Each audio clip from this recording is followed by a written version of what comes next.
There we go. Good morning or good afternoon, Kelly and Andy. Mr. Andrew Arnold from the I Love You Guys Foundation. How are you doing today, Andy?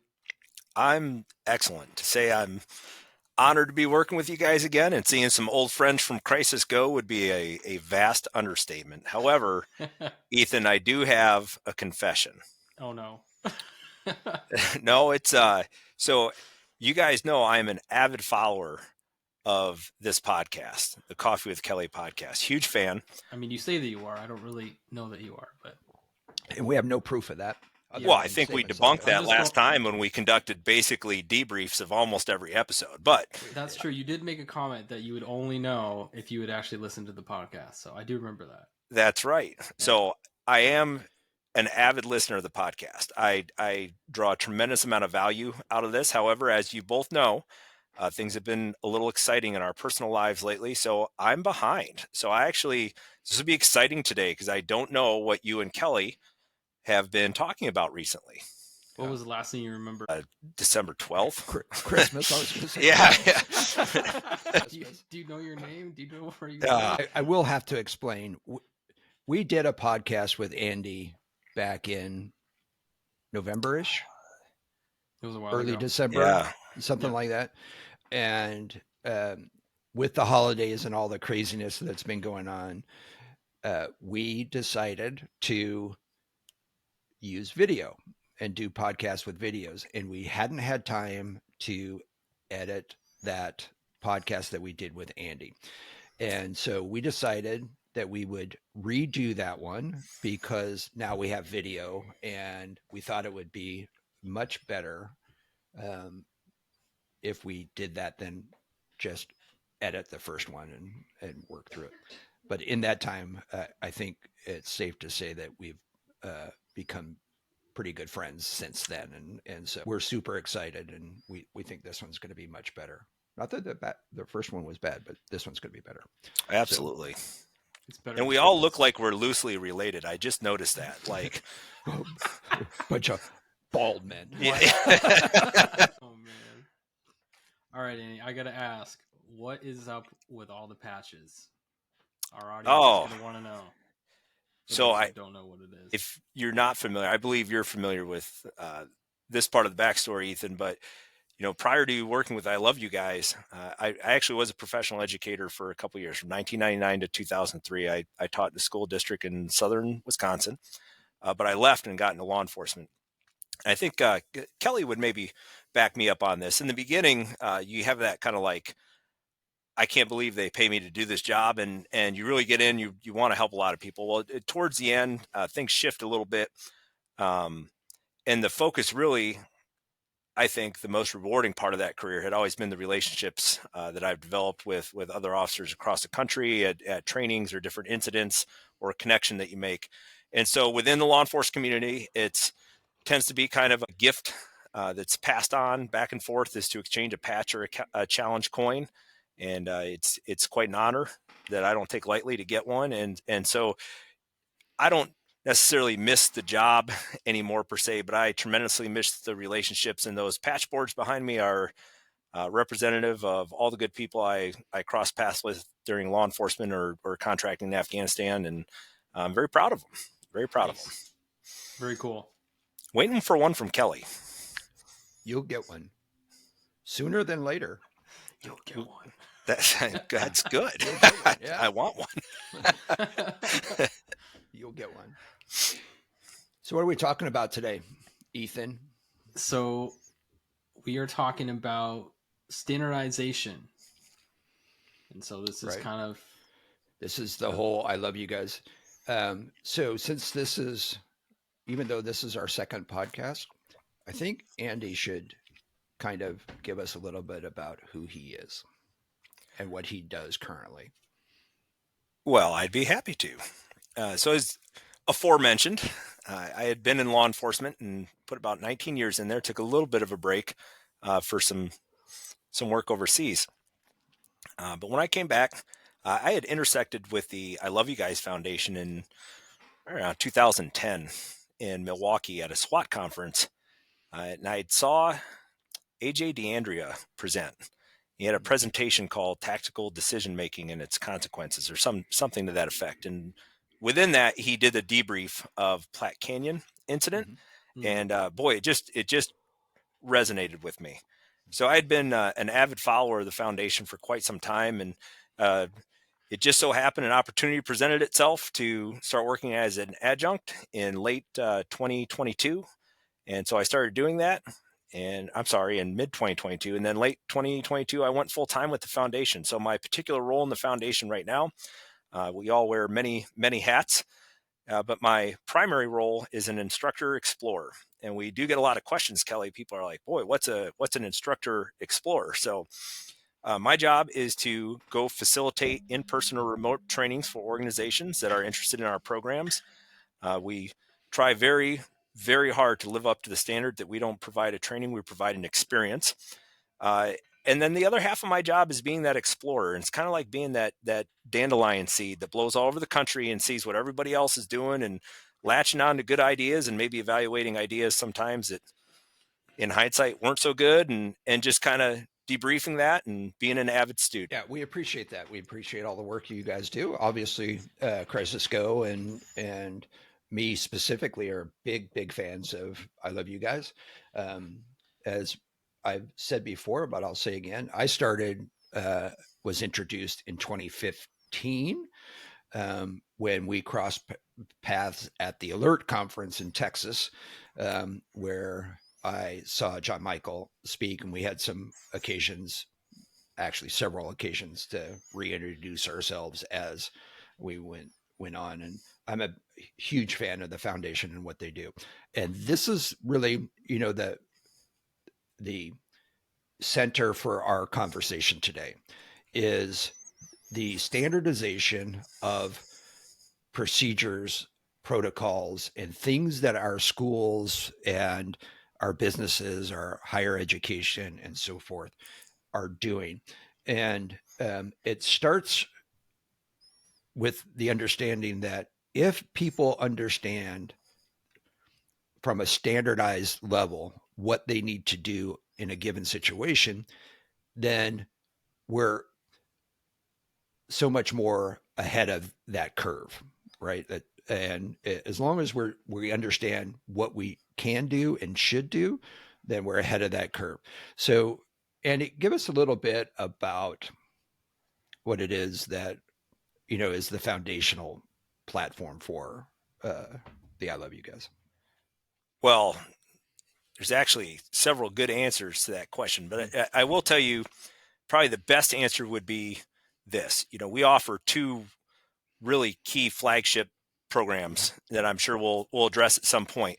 But both of those programs are founded on the cornerstone of what all standardization is formed on, and that's communicating, and you have to communicate with a common language.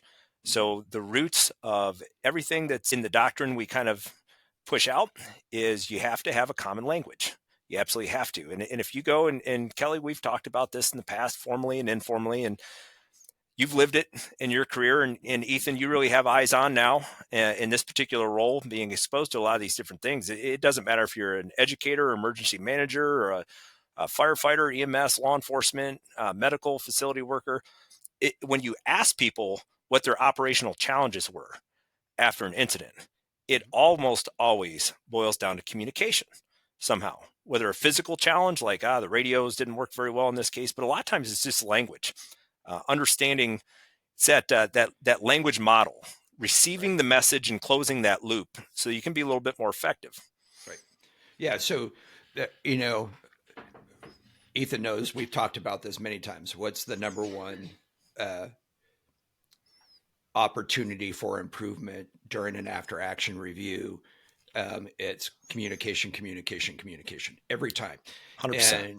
And it goes to not just common language, but understanding what people need at any given time. And it also goes to the simplicity of sometimes I have 15 seconds to tell somebody what I want them to do. And can I do that? And when you talk about common language in your vernacular, the common lexicon, right?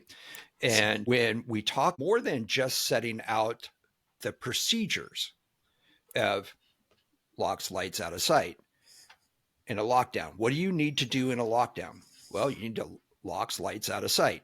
And that's something that can be easily memorized, easily understood, and with the proper training and the continuing reinforcement of those that language, it's so much easier in a as an emergency manager or operations manager to say lockdown. That took me a nanosecond to say. Yep. And if I'm confident that everyone knows that and understands that language, I don't have to work through that with everyone. Absolutely. I would say what you're doing is you're eliminating cognitive overload to the best of your ability. So as we are impacted by whatever particular crisis is in front of us, that clear, common language that's concise, simple, and easily understood is just one less task for your brain to have to deal with, right? And so 100%. And I'm sure, Kelly, you've experienced that. You've had quite a storied career and some very real world boots on the ground experiences. And you maybe experienced some of this during your incidents. Yeah, of course. It's and that's what really set me on this journey, this pathway to where I am today is in the incidences that I was part of and managed, it never fails that I I have a short time to tell somebody, and I shouldn't have to, sit there for a half hour explaining what I need. I don't have time to do that in those situations, and um, that's why it's important for people to become involved in that process. Is because when I say lockdown or shelter or secure or hold, you know what that means because we've talked about this before. There are two primary things that people need during an emergency. They want to know what's happening and Yes. what you want them to do. And I always tell people that's the way they want it, but really it should be reversed. What we want them to do is more important than what is actually happening to them, right? And so what we need to do is say lockdown. And when we get time in, 5-10 minutes, because as managers and as operations people, we now have everyone moving to a protective action, the SRPs in this case, the standard response protocols, and they know what they're supposed to do. When I get time, 5 or so minutes down the road, once I get my hands wrapped around the incident, then I can now say, we have a report of an active shooter, or we have an earthquake, or we have a tornado headed this way. So now they understand and they get the information they need. But to me, it's more important to take those actions than it is to understand what's happening. I can get that information later. Absolutely. I couldn't agree more. And as you're talking, Kelly, I was just thinking a little bit, a couple thoughts popped to mind. One of which is, and you probably recall from your law enforcement career, I'm sure you do, that there's the terminology of command and control, right? When we talk about managing a lot of these incidents, and some of the guys that I was fortunate enough to serve with on the tactical unit that I have a tremendous amount of respect for, that have probably forgotten more about tactics than I'll ever know, really pointed out a good thing out of that. They said, listen, we talk about command and control, but really it boils down to just command, because a lot of those things are out of your control. You're putting that out there in good faith that when you've said lockdown, when you've said we're going to secure, that people have that contextual understanding of exactly what that looks like, because you actually don't physically control what their action is. You're just giving the edict out. This is the action that we are going to put into play. Yeah, and that's a good point. Is just because I communicated it to you doesn't mean you understand it, right? Or that your brain's letting it letting yourself process, oh, this is what I need to do. But that's why the repetitive nature of drills and things like that go hand in hand with the communication, the common lexicon, because um, as you know, from especially from your tactical side, what happens during an emergency? What do we always revert back to? Oh, this is an easy one. This is one we talk about in training all the time. It's the misnomer of rising to the occasion, because that's a fallacy. Right. Nobody ever rises to the occasion. You will always fall back on your level of training and experience. That's correct. That's right? science. Yeah, that's absolutely. This is your brain cannot process fast enough what is happening to you if you haven't been trained and you haven't experienced that. And you know, we can't put you into these types of situations on a regular basis, but we can make you think about it. We can make you work through some of these problems. And what we're doing is the emergency preparedness side of, or version of, uh, Tai Chi, right? Yes. Is slow-mo karate. We're taking it under conditions that are completely, for the most part, controllable, and we're teaching you what to do and giving you experience and knowledge. And if you're really going to be engaged, you're asking questions. Why am I doing this? What is this? Is it better if I do this? And then we can have that discussion to increase your knowledge, your experience, and what have you. We have a couple catchphrases. I reference these quite a bit in my presentations, Kelly. Is exactly this: is have you ever heard the phrase, "The body won't go where the mind hasn't been"? Yep. And that's really something that I embrace. That is a cornerstone of FTO, because field training programs for young police officers, because there's no way you can physically replicate all the situations are the same and similar, but they're all individual, like a fingerprint. Each has different parts of its environment, right? And you'll have different bits of your intelligence or info, your knowledge about that incident, that are available to you, and they will all make them individual. So it boils down to your body won't go where the mind hasn't been, which produces a condition where if you've heard this before, you're trying to build the plane in flight. And that is a very inefficient way to do things. Under stress, it's very difficult to formulate a plan of action, even more difficult to formulate a proper course of action while you're under the physiological effects of stress of crisis. Right. And we call that stress inoculation, right? And working through that. And, I want to acknowledge that Ethan just isn't a pretty face sitting on this. That's debatable. Right. He's our eye candy. But yeah, does this make sense? It's your face that I'm wearing on my shirt, so I don't know. Well, if you let your hair grow out, it might be your face. if I could, I would. Right. Does that make sort of sense to you? And what we're talking about, and how it all plays out. Does it make sense to me? Yeah. Oh yeah. Yeah. I mean, it obviously makes way more sense to me now after being here for over a year. If you were to talk about all this stuff, like SRPs and all that, like you're gonna be like, what is that? Yeah. But now after going through it and going to one of these I Love You Guys briefings and understanding what they're all about and how it applies to schools, it's like, all right, this makes sense. One question I have, I want to interject here. Yeah. I might know the answer, but just want to ask in case it's a question that our audience is thinking of. Obviously communication is really important for the internal school, right? So it's important that everyone's on the same page.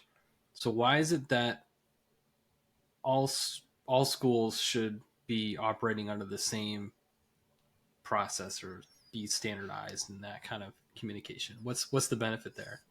I'll let Andy tackle that one first. Well, absolutely. Ethan, you've sat through some of our presentations.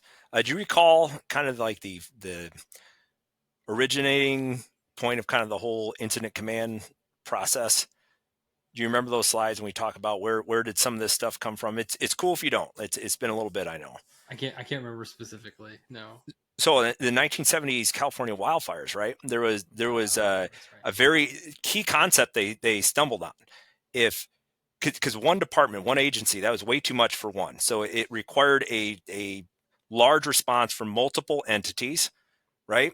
And what fire did really well is they recognized that if we are all speaking the same language and we have the same training, the patch on your shoulder doesn't matter. It's a force multiplier.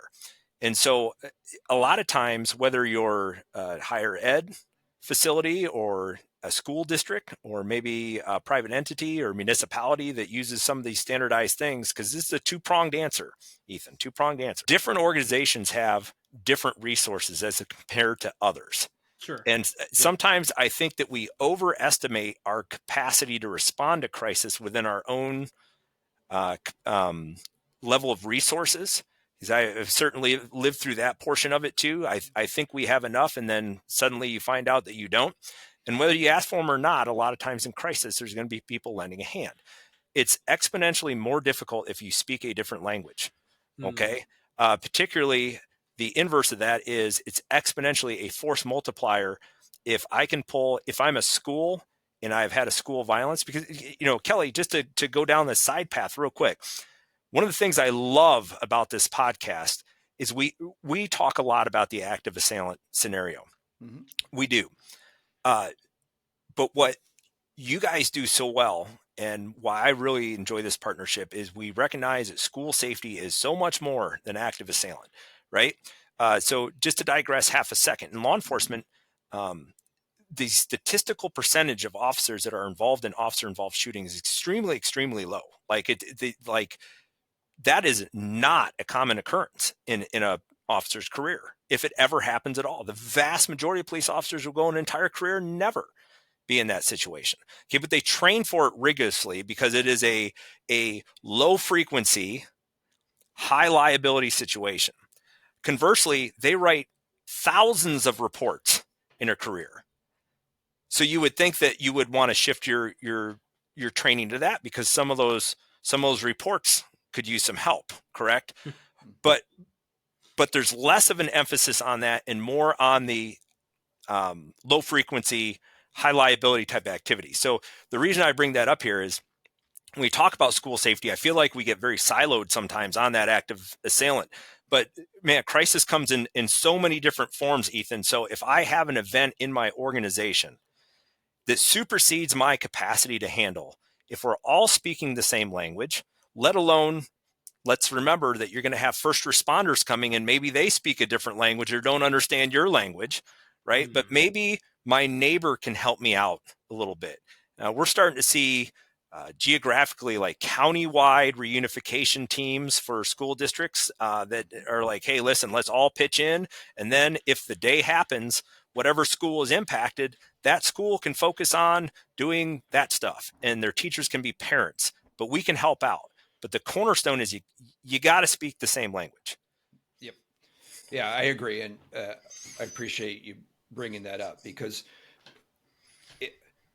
I will say that the vast majority of law enforcement agencies, with the exception of a very small percentage of law enforcement agencies, even state and federal agencies, do not have the capacity to address a single large scale incident by themselves. So, understanding that, and that you are going to need help, and we know, even with school police departments, we know that they're going to need help. So when we start talking about, and I use this example, and I pushed this very hard in California when I was at the school district in California, is having the same language, the same protocols, because of this factor alone. And it certainly doesn't apply to every region in the United States, but to most of them, is In our county, there were 5 law enforcement primary response agencies. There were 20 districts with 108 buildings.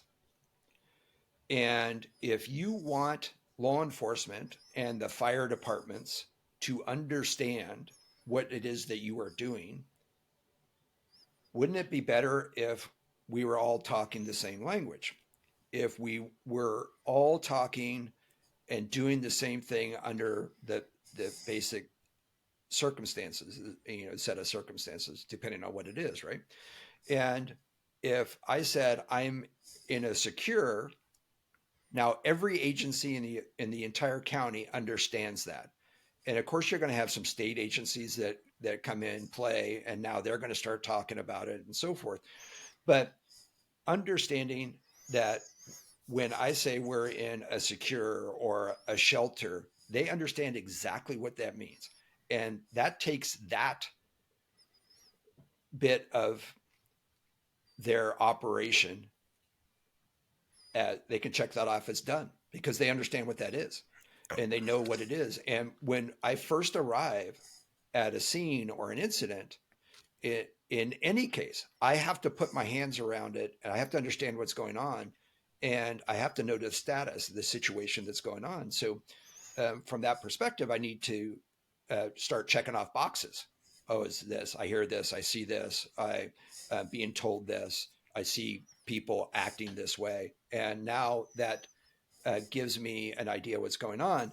But then I have to say, okay, what do I want people to do? But if I already know they're going into some sort of one of the protocols, then I get that.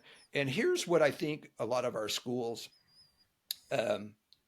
don't recognize or fail to recognize.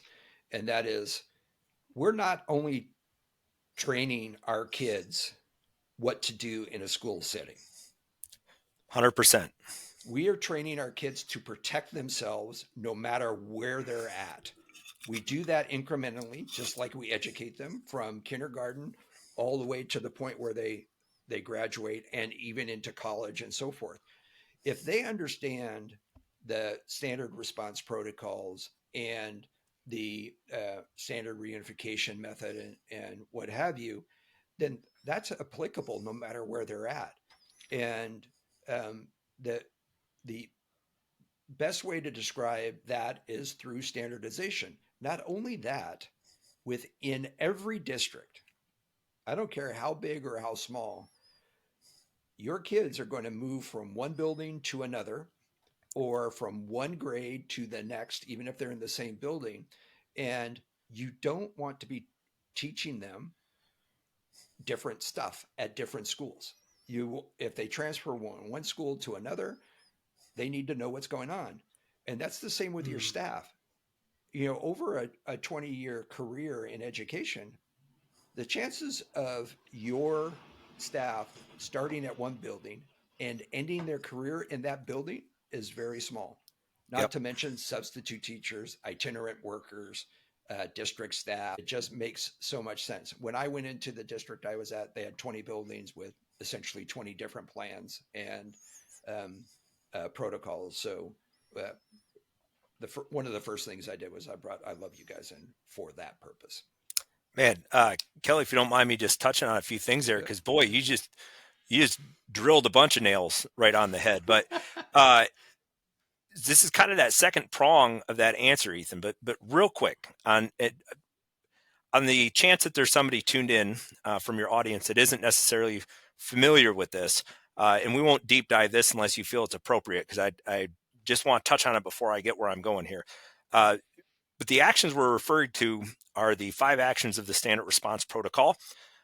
We give all our materials away at no cost at all at iloveyoguys.org. And I just want to spell it out. It's ILOVE_GUIS.org. And you got to spell that because, boy, you could put the wrong thing in, you could have a different experience, right? So when we talk about those 5 actions, if you were to go to iloveyoguys.org and look at SRP, Standard Response Protocol, it's the 5 actions: hold, secure, lockdown, evacuate, and shelter. The whole premise behind that is whatever crisis is within your organization, whatever the is that 108, 124, whatever things FEMA says this is what you need to have an EOP for, these particular events. All those events can be mitigated to a positive outcome or as positive as possible by one or more than one, a combination of those 5 actions.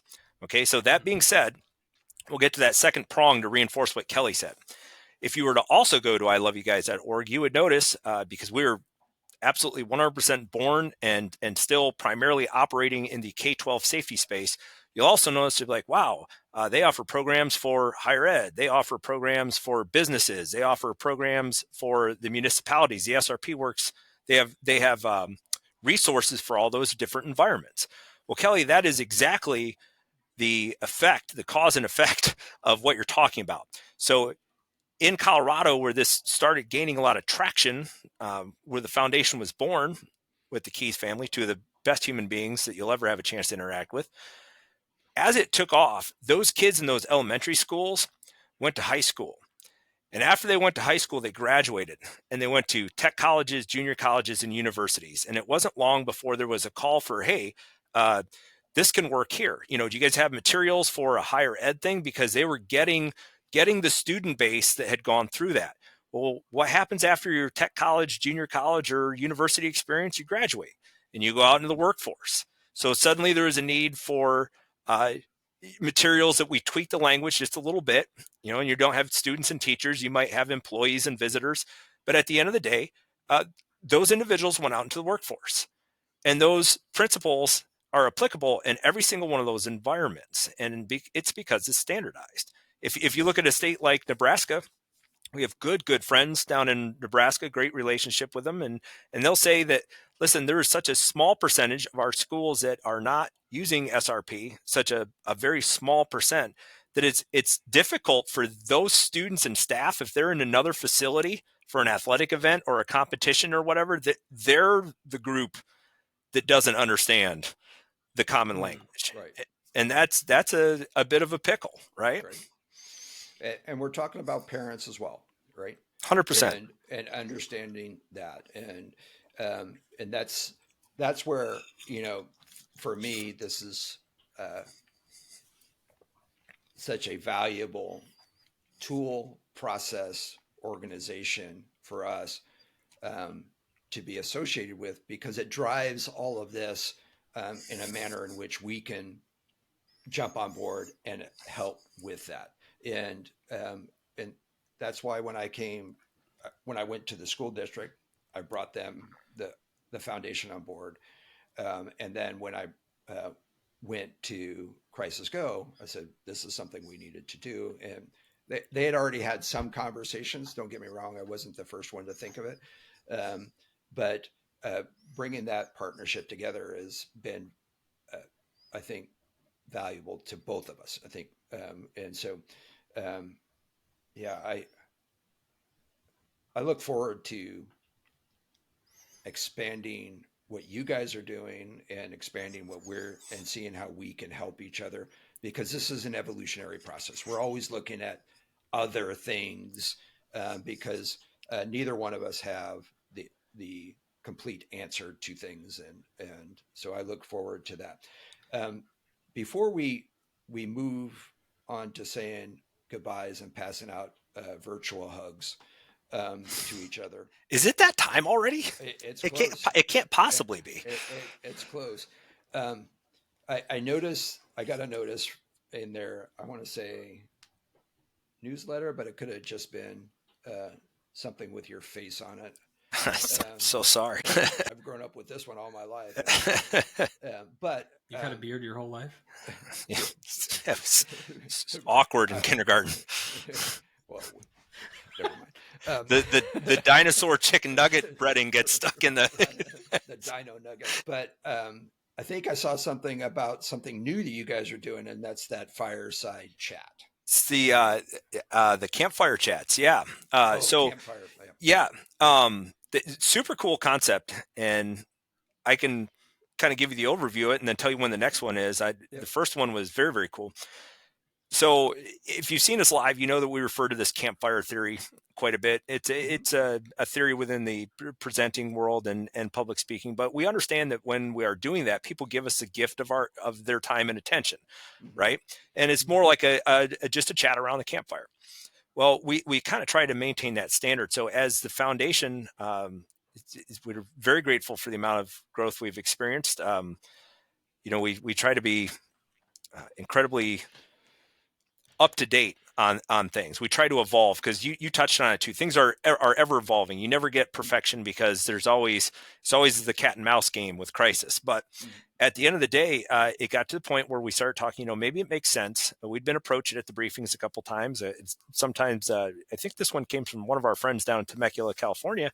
And she said, man, you guys should do a podcast too. There's a lot of people that are interested in your programs that kind of keep tabs on you through social media. So that idea got kind of kicked around, and John Michael, being very John Michael, which I love, he said, I don't necessarily want to do a podcast. I'd almost like to do it like we have office hours, where you can just check in. And that was kind of the foundation of the Campfire Talks. Is it's just a common block of time.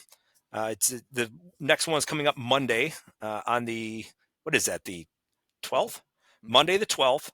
And it'll February. Of February. Thank you. Depending on what day this airs, you missed it. It 11 o'clock Mountain time, so noon Central, 1 Eastern, and you can just log on. There's no fee. You can ask anybody. Most people that are available are going to be logged on from the foundation. We'll all just be hanging around like we're toasting marshmallows by a campfire and chatting school safety stuff. Awesome. Will there actually be a fire, like a campfire? Lots of individual fires, Ethan. It's like life. It's a metaphor for life. We'll all be dealing with our individual fires. Oh, okay. So you guys are joking, but they sell this little tabletop campfire stove that you can make s'mores with.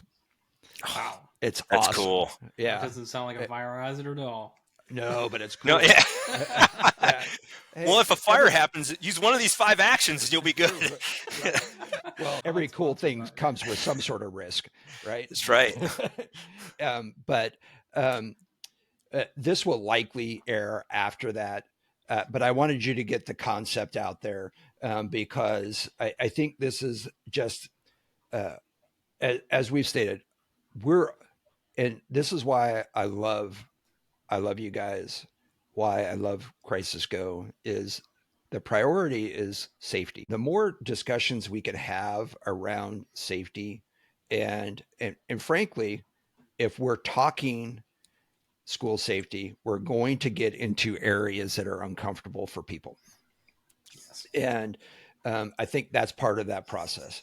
There's a lot of misunderstanding of and anxiety that's been created by other discussions, and even some of our discussions, and people they just want somebody where they can ask a question, and to get some understanding and get an opinion, and kind of move forward. And I think this is a great idea for the foundation. We would love people to ask questions on our podcast. We're not live though, so that's can prove to be a little bit difficult. But if you have suggestions, comments, topics that you want us to cover, we'd be happy to do that.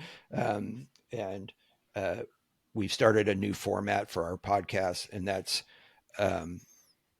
something we're going to start the podcast off with a news topic, something that's been in the news recently, and discuss that, give it 5-10 minutes. Yeah. Then we're going to have the body, where something that we've